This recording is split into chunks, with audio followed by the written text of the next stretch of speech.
Welcome back, ladies and gentlemen. Today I'm going to give you 5 good reasons to start this new venture at War and Order, and also give you my insight as a new player. It gives us a fresh start.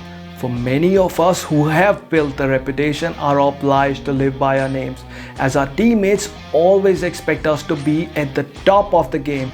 I'm sure many of you can relate. So rather than competing with top dogs, we can give it a rest and play at a slower pace without worrying about being left behind.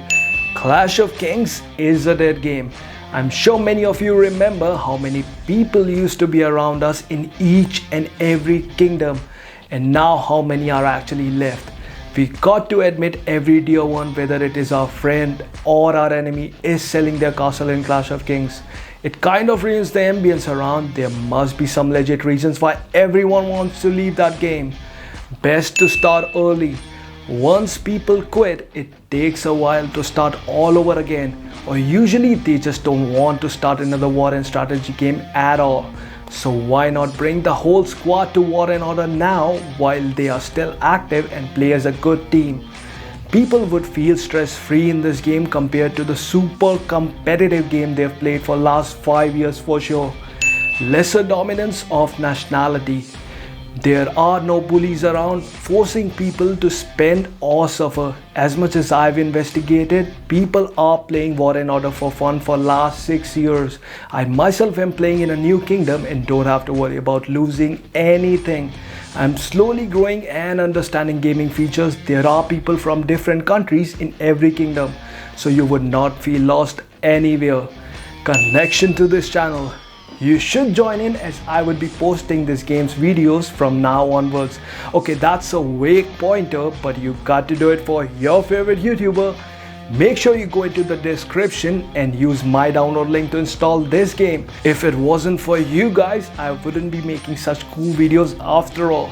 Now to the game. I noticed that the buildings and the interface of the castle inside and out are very familiar.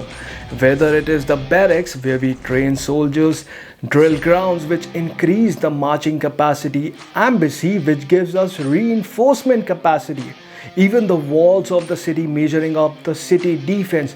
There are also beasts which are similar to the dragons we have had before. You can forge equipment. They have kept it really simple and have not introduced any crazy equipment sets or magic books or any of that excessive BS that ruined our experience in the past. Hey, isn't that the main pointer I should have mentioned before? Dang, I missed it in the list. Anyways, the castle levels are limited up till level 40 for now. There is just one additional army that unlocks later on called Angel Army. Honestly, I'm impressed by the way they have kept this game going for 6 years and people are still loving it just due to its simplicity. After all, we play games to relax and enjoy, not to worry and get constant stress. People should not be worrying about a game as a second job or a fixed monthly mortgage. Anyways, I will be discussing more in the next one. Until we meet again, guys.